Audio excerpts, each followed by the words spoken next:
اسم الحركة أكرم حسكة. اسم الثلاثي مهند خلف الديري. مواليد 2001. عدد العائلة احنا 3 اخوان وانا المتوسط والام والاب. وبعدها درست للصف الرابع، يعني شاطر بس الرياضيات عربي ما في. وبعدها بطلت، كنت اساعد اهلي، يعني فتحت محل البسه منطقتي. وبعدها يعني ابن عمي كان متطوع معاهم مع الرفاق، يعني جاء نزل اجازه على البيت وقال لي راح معاي تطوع طابور الشهيد عزيز نمرود بالحسكه. رحت معاه، يعني حكى لي عن وضع الرفاق كامل، يعني ما في لا ضرب لا في سجن لا في شيء، يعني حكى لي عنهم على طريقه فكر القائد. رحت معاه انضميت، ظليت بالطابور الشهيد عزيز 15 يوم، سويت دوره 15 يوم سلاح وسياسه. وبعدها فرزوني على الحمله بالورده. خذينا يعني عن فكر القائد، يعني خذينا دروس يعني عن فكر القائد، عن الروح الرفاقيه، عن النقد والنقد الذاتي، عن حقوق المراه، عن الدفاع عن الشعب، عن شو اسمه وحدات حمايه الشعب، يعني نشيل الظلم عن الشعب. يعني من ناحيه بفرق بين الحياه المدنيه والعسكريه، بفرق، ما اقول ما في فرق، بفرق. يعني انا كنت متعود يعني اروح حياه العسكريه، يعني ما كنت انزل على البيت شهر شهرين 3، يعني انزل على البيت. يعني الحياه المدنيه كنت امشي همجي فوضوي.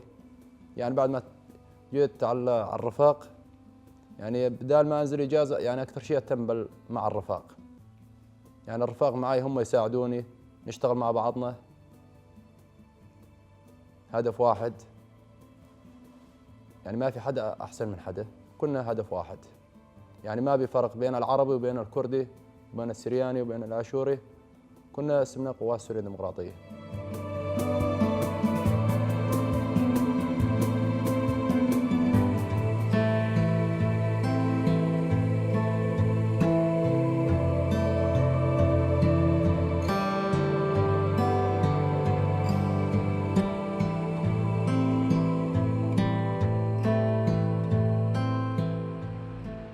والله ما اتذكر مناطق، بس كنا بالصوامع تبع منبج. يعني فتنا، يعني كانت فيه شوي صعوبه، بس قدرنا نقاوم. يعني قدرنا نقاوم يعني بارادتنا ومعنوياتنا. يعني فتنا، يعني كان عندنا اراده قويه، يعني ما كنا نستسلم. يعني من ناحيه الحمله كنا نفوت من طريق التكتيكي. يعني شاركت بحمله منبج، يعني كانت بي صعوبه، ما اقول ما كانت بي صعوبه.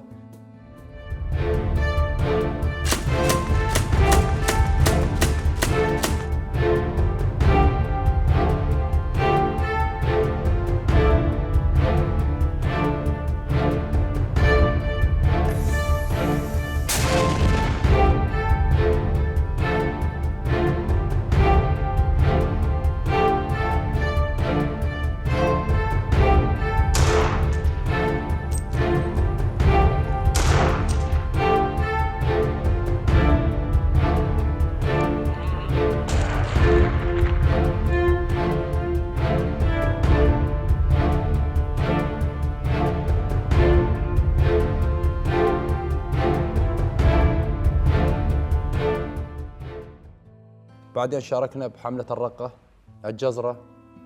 بعد الجزرة تجي دير الزور، بعدها الباقوز، السوسة، هجين، أشعفة. هاي كلها البحرات، درنج، هاي كلها شاركنا بالحملات. يعني كانت في صعوبات حيل، بس كنا نقاوم، يعني ما كنا نستسلم. يعني من ناحية كانت الحملات الفتنة بيها كلها بيها صعوبة. يعني شفنا يعني شلون يهجمون علينا من ناحية الإرهاب داعش. كانوا يهجمون علينا، قاومهم بجدي، يعني ما كنا نستسلم خالص. كانت معنا رفيقات داد يقاومون معنا، يعني انطينا معنويات اقوى.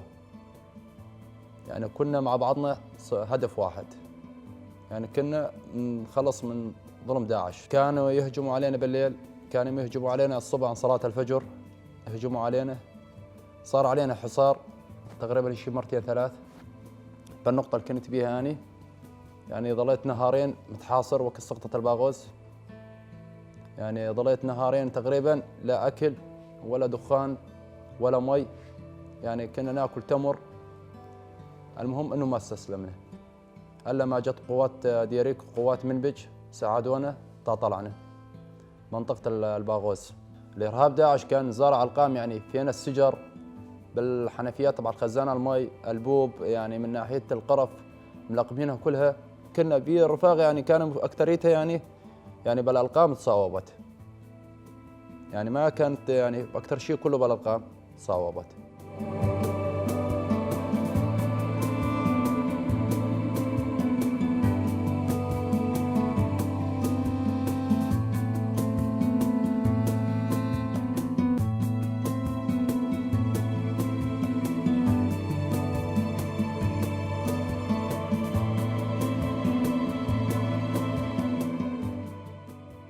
كانوا من ناحية الأهالي كانوا عندهم ذهنية دواعش، يعني كانوا متعمقين حيل بدين الدواعش. يعني بعدين لما تحررت من طريقة الرفاق يعني شافهم يعني شلون لا في ضرب لا في عذاب لا في شيء، يعني لا يعني صاروا معنا، يعني انطيناهم معنويات من ناحية الأهالي المدنية. من ناحية الحملة كانت في صعوبات، يعني كنا نفوت يعني طريقة التفاف، يعني مثل المنطقة اللي بدنا إياها نفوت عليها بطريقة التفاف، يعني ما يصير يعني يسوون لنا أو كمين أو فخ نعرف ناخذ يعني خططنا، يعني كيف نخطط كيف نفوت ناخذ المنطقة، يعني توزع مجموعات تتوزع، يعني لو من ناخذها مثل المنطقة اللي بدنا إياها ناخذها يعني بالليل. لو من يصير علينا حصار والرفاق في يصير عندنا رفاق شهداء، يعني نفوت الهمر يعني ضد الرصاص، يعني نفوت بطريقة زقزاق، يعني مثلا نصفها بشي مكان يعني نقدر نطالع على الشهيد ونوصله على المكان اللي بدنا اياه. يعني من ناحية تحررت المنطقة يعني كنا مع بعضنا بروح رفاقية، يعني ما نعيف بعضنا، يعني كنا ما نفوت مع بعضنا، يعني ما واحد يبعد عنا الثاني، كنا مع بعضنا ننام سوا ناكل سوا نشرب سوا، يعني كنا بنفس المجموعة، يعني ما نتفرق. كان فيها صعوبة الحملات، يعني ظلينا لآخر نهاية إلا ما تحررت كل المناطق، يعني قدمنا شهداء قدمنا مصابين بضمن الرفاق، يعني قدمنا يعني كثير إلا خذينا المناطق يعني من إرهاب داعش، يعني شلنا يعني حمينا للمدنية، يعني صاروا من المدنية يمشون بكيفهم يطلعوا بكيفهم، أول ما كانوا يطلعوا بكيفهم كانوا ضاغطين عليهم، يعني ضاغطين على نفوسهم من ناحية كل النواحي، يعني ما يقدروا يمشون إلا ضرب وعذاب وجلد عند الإرهاب داعش. بعد ما فتنا احنا يعني شوي يعني كيفهم المدنية بينا، يعني هم كانوا يقولون لهم مثل الكراد جايكم ومثل يعذبونكم أو يضربونكم أو شغلة بس يخوفون المدنية، ما كان هالحكي هذا كله. يوم شافهم بعينهم المدنية يعني تو شوي ريحهم صدقهم، يعني انه ما في لا ضرب ولا عذاب ولا شيء خالص. يعني حملة الرقة كنا نفوت بها كانت فيها صعوبة. حملة الرقة يعني كنا نقاتل قتل شوارع، يعني كانت فيها صعوبة حيل، يعني من ناحية كلها يعني مفخخينها ألقام وما ألقام. يعني الآن نهاية التحرير يعني كانت صعوبة حيل علينا، صعوبة حيل، يعني بالزور نطلع من المنطقة، يعني نظل شهر ونص نبدل جروبات، يعني تقريبا ضلينا شي شهر ونص إلا نهاية التحرير ضلينا غادي منطقة الرقة.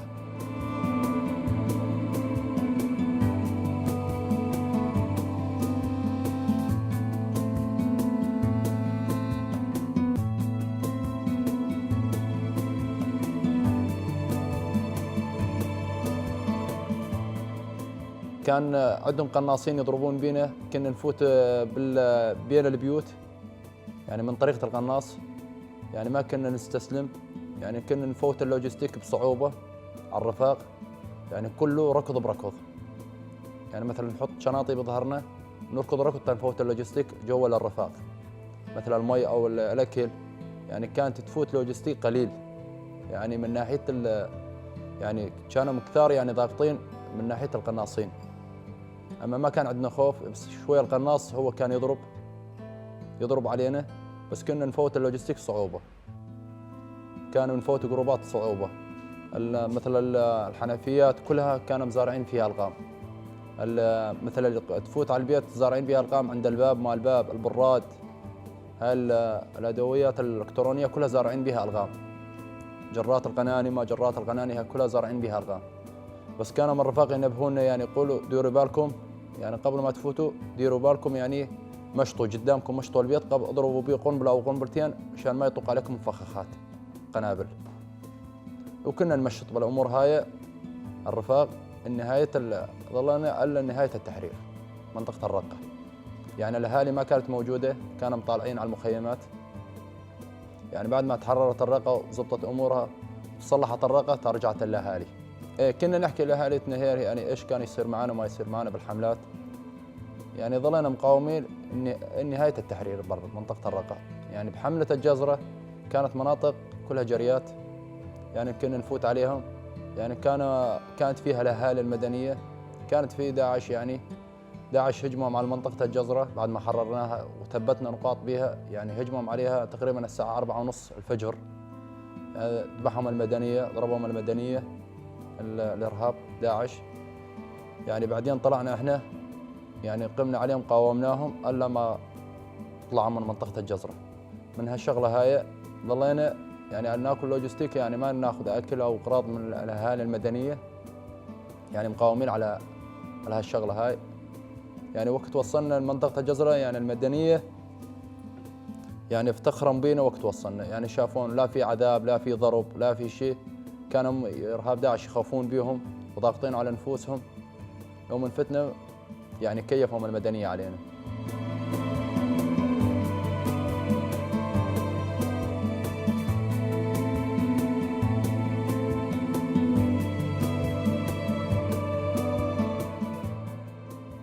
دير الزور الكسره وما الكسره، يعني كنا ذات مقاومين بها في منطقه اسمها حميده.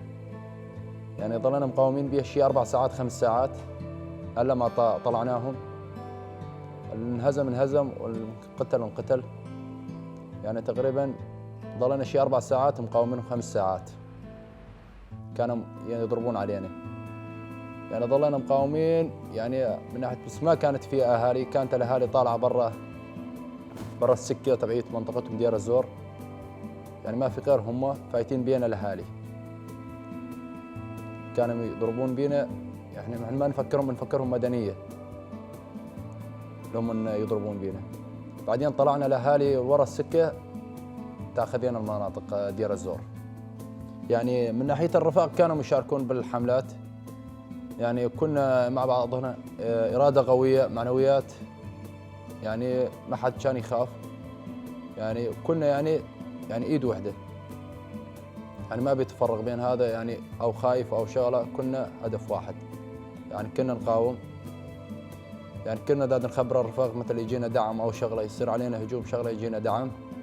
اخر التحرير 2019 وقت العجه، يعني تقريبا ضلينا يعني سقطت الباغوز. يعني هجموا علينا كثير. يعني من تقريبا هجموا علينا بالباغوز ضلينا متحاصرين، يجي نهار كامل متحاصرين من منطقه الباغوز. يعني ضربوا من الاهالي المدنيه مخيم تبع الباغوز. يعني حتى ابن عمي كان لحد ان راح ما نعرف عنه شيء. يعني كانت فيها صعوبات زياده حيل. يعني من ناحيه الصعوبات يعني كانت في صعوبات عندنا من ناحيه يعني كانوا كثار هم يضربون علينا، بس ما كنا نخاف. يعني كنا نضل قاعدين. يعني حتى بالليل ما ننام. يعني نطلع بحرسنا شغله ما ننام خالص. تصوبت 2019 يعني بالباغوز بالسوسه، منطقه السوسه. يعني كنا نثبت نقطه انا ورفيق. يعني 4 طلعتوا مع السلطه واحنا ضلينا 3 كنا عم نطلع فرش للرفاق فوق. رفيق داس اللغم قطع رجلين 2 اسمه احمد من دير الزور، وانا انقطعت رجلي من جو الركبه ضربتني شظيه بس ما فقدت الوعي. والله جاب عندي القبضه شغاله. حكيت مع الهمر يعني مع الرفاق من 5 دقائق 10 دقائق جوب شالوني صعفونا على المشفى. رحنا على مشفى شهيد ساريه، تعالجت مشفى شهيد ساريه، كانت علاجهم كويس، كانوا يهتمون فينا. تحولت على مشفى شهيد خابات، ذات كانوا عم يهتموا بينا ويعالجونا زين. عملت عملية بعد ما ريحت بالبيت 15 يوم، رحت سويت تصحيح بتر بديريك مشان عظم عندي، كان عظم طويل تبع رجلي، كان مخيط لي عصب على اللحم، يعني كنت مشتري قاعد شيء 4 أشهر 5 أشهر. بعدين حولني على دكتور عصبية على مشفى الشهيد خابات، يعني كانوا مهتمين بينا حيل، يعني تقريبا يعني شغلة شهر شهرين يعني قمت امشي على العكازات. وبعدين تحولت على مؤسسة جراحة الحرب، كانوا يهتمون بينا بعلاجنا بكل شيء، يعني كويس، ما شفنا اي غلط منهم.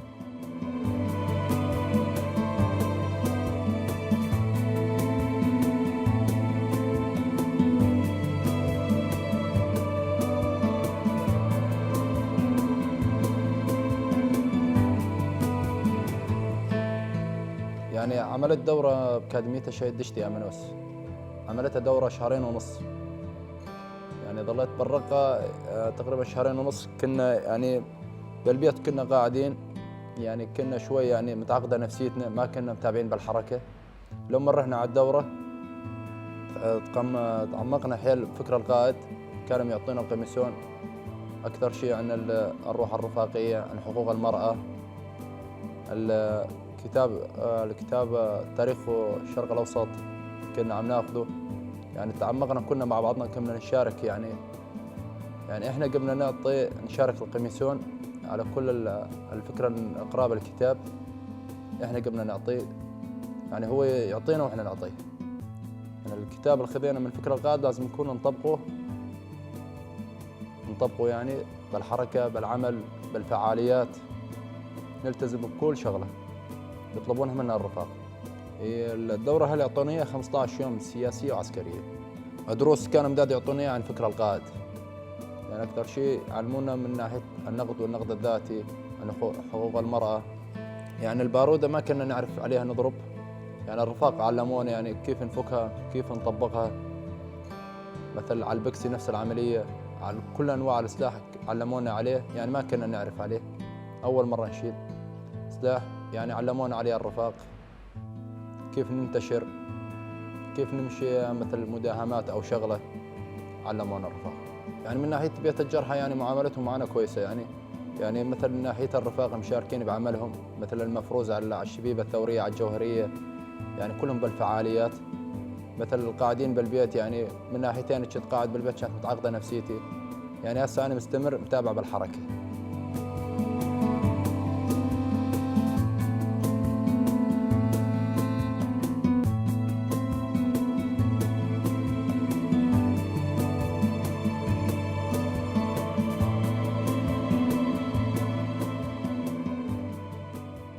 مع الرفقات كنت أشتغل من ناحية مع الرفقات أساعد الرفاق مثل الأطراف الصناعية، يعني عندي خبرة بيها، مثل أفكها أو أطبقها أو أركبها، لو للرفيق أو تكون مكسورة أو شغلة أضبط له إياها، هاي عندي خبرة بيها.